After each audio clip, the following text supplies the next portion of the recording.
All right, you guys, what it is. Okay, so today I have an interesting video. This isn't really necessarily a power scaling video in the first place, but this is actually just by the title of the video going to be explaining exactly why I personally think One Piece is actually one of the hardest, and I do mean that, I believe it's one of the hardest verses to scale out of just about every single form of anime. I'm sure there are some out there that are probably a little bit more difficult, but I personally feel like One Piece is definitely like top 10 bare minimum of hard versus the scale. Now, that's not really to talk about like every character in One Piece. For example, the Straw Hats are actually pretty easy to scale, and that's mainly because they're kind of like the main focus of the One Piece story. So they're usually the ones that are trying to climb the ranks, getting into the most fights, into the most trouble, and they're pretty easy to scale too and really figure out exactly where they stand in terms of the whole verse itself, and even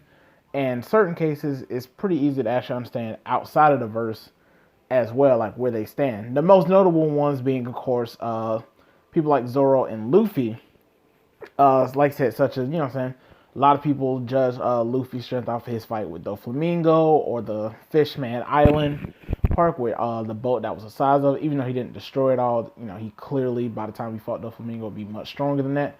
You know, like all stuff like that. But when it comes to the higher tier characters, everything is just lore based.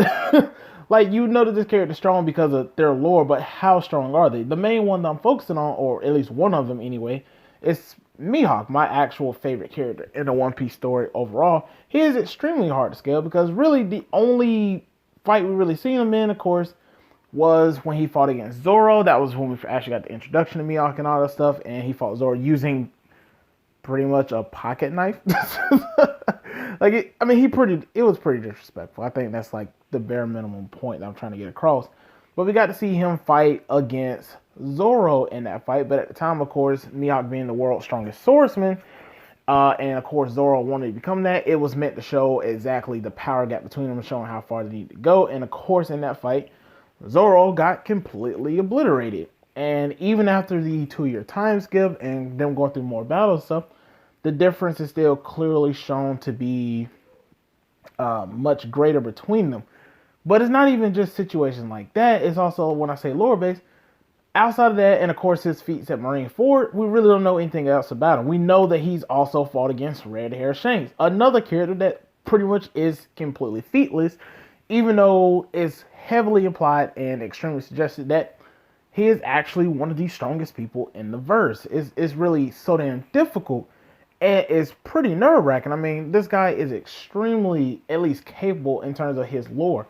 I mean, we've known all the stuff that he's able to do, such as grant the audience from like the elders, which are like the heads of the celestial dragon, to so much respect and power that he shows up at Marineford and he just casually stops one of Akainu's punches.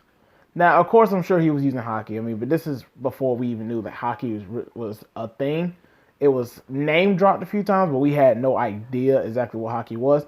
But this same Akainu, like I said, was strong enough to punch holes into Whitebeard. Granted, it was a like either off guard Whitebeard or not, but still, he was able to stop one of Whitebeard's attack with just his foot quite casually. And the same one was going for the kill, and Shanks just showed up and stopped it easily. This same Shanks also, him and his crew was so damn powerful, he literally he put it into the war. He was just like, yeah, okay, so I'm going to take Ace's and Whitebeard's body and I'm going to bury it. And anyone has a problem with that, fight us. Test my gangster. And everyone at Marineford was like, yeah, okay, fine, you win. Do whatever you want, go about your day. Like, it's pretty ridiculous. In fact, like I said, the only person that we even really know, you know what I'm saying, that even done anything to Shanks in the one fight that we know was Blackbeard. Okay? And this is where another problem is. I mean, we do see Blackbeard a few times in the show. He doesn't really have any major fights. I mean, he has Ace and all that other stuff, and of course, you know about Shanks. Which Shanks does, in fact, state, you know what I'm saying, that scar that he had came from Blackbeard, and it was not because he was careless. So, if you use that logic, then does that mean that Blackbeard is stronger than someone like Mihawk? You know what I'm saying? The reason why I have to ask that is because I don't, so I'm not sure exactly how many people know this, but we do know that Dracula, Mihawk, and Shanks, they actually fought in the past.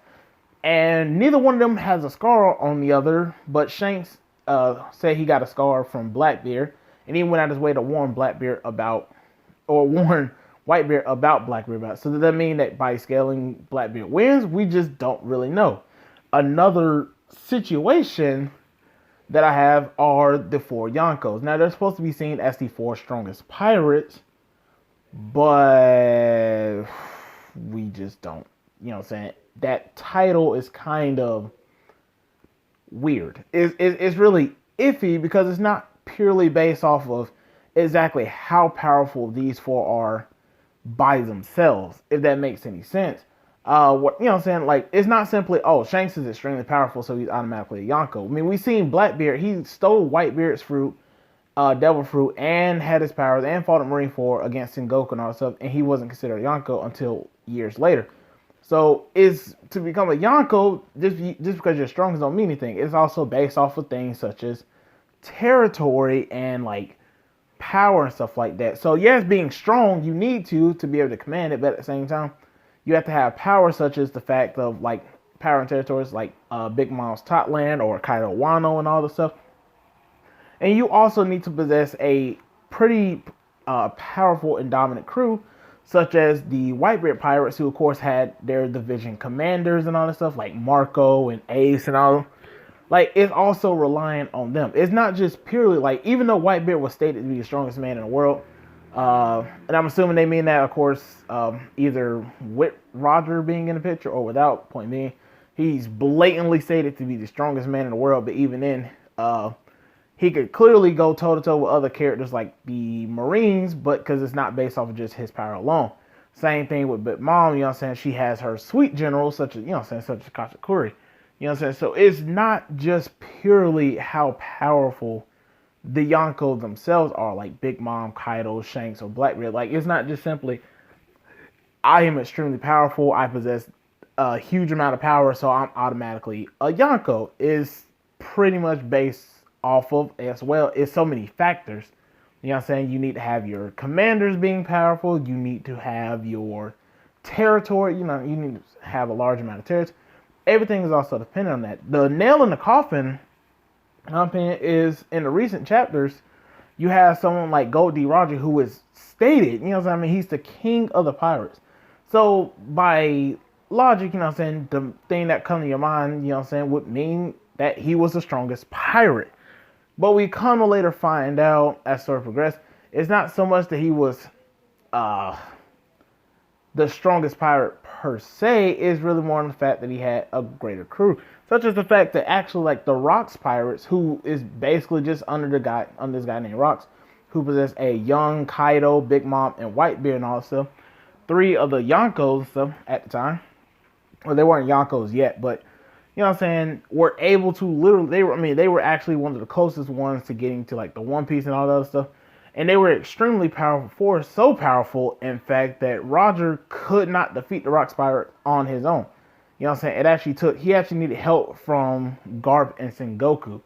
It's actually something that was actually buried pretty much in the Marines' histories.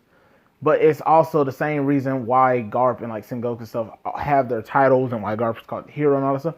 It's for that purpose. It's because of that fight that they went into, knowing that, oh, so that's how it is. You know what I'm saying? We need to team up if we're going to defeat the Rocks pirate. So all this stuff kind of combines to show, like, it's not just about the individual's power. It's about everything, including the individual's power. The next thing about it is that why people make it so hard to, this is not really a scaling purpose, it's just a pleasing purpose. But it's about this appeal to reality, where a lot of times people in the One Piece world say some people aren't light speed just because of how the world of One Piece is. They always try to say, like, people aren't this powerful or not this fast, something, because they always try to make the excuse that you can't appeal to this level of power for some retarded reason. So it also goes into the simple fact of how Kizaru, you know what I'm saying, is constantly light speed. I mean, he possesses the light fruit, you know what I'm saying? A fruit that allows him to either turn himself into pure light or manipulate light in his own fashion.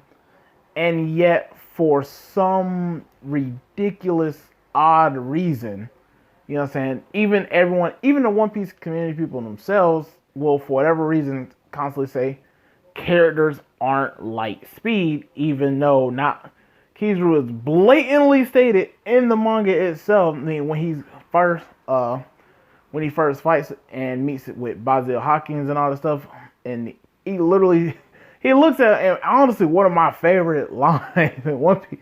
He just looks at this man who's sitting down looking at cards, and he says, "Have you ever been kicked at the speed of light?" And proceeds to kick this man at the speed of light. Like, it's pretty disrespectful, but all these things just kind of play a factor, and it just is so damn difficult to really scale One Piece, because you either have the fan base of One Piece that won't agree with it because it's appeal to reality type situation, or just the fact that these characters are not based off of their individual strength, but rather their lore and whatever territory and power they command. Alright, you guys, I'm going to end the video here, but I really hope that this kind of plays into perspective exactly why One Piece, even though I've read through all the manga chapters and watched the anime through this entire point, it is so damn difficult to scale these characters, because there's so many factors that play into it. And nothing, unlike Dragon Ball or Bleach and stuff like that, where the characters are based off of their individual strength, it's not so much a team effort or overall impact, you know what I'm saying, that ranks these characters. It is just so damn difficult for them. Outside, like I said, the Straw Hats, who, like I said, they're always in their own individual fights, you know, it's pretty hard to scale the rest of them because they either have no feats but are stated to be strong, somewhere along the lines of that. But it is what it is. I will try and make a video about it later. Hopefully I can get it right. But in the meantime, I really hope you guys like, comment, and subscribe. And like I said, I'll be continuing to make videos. And I hope you all enjoy. Until next time.